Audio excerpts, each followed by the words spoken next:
Hola. Nos ayudes a pasar la carretera. Vamos. Estos niños piden ayuda en una panadería porque tienen miedo del tráfico. Mira, ha parado, por aquí vienen coches, paramos, vamos.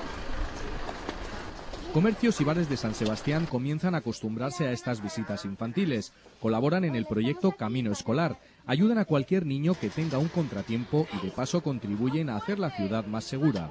Además, a los niños así ya de paso les enseñas a saber cómo se tiene que cruzar, cómo tienen que mirar, a respetar los semáforos. El trayecto hasta el colegio es para miles de niños un auténtico camino de obstáculos. Algo tan simple como cruzar una calle es para ellos un peligro diario. Por eso también se están señalizando itinerarios en las cercanías de varios colegios para que los conductores respeten las señales. Hay veces paso de cebra ni nada y pasan en rojo muchas veces. Con el camino escolar también se pretenden evitar otras amenazas que acechan a los menores en nuestras calles.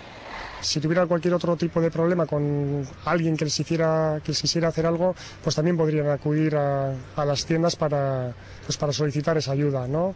Con lo cual también redundaría en la seguridad del alumnado. De eso se trata, de andar por el barrio sin ningún tipo de peligro.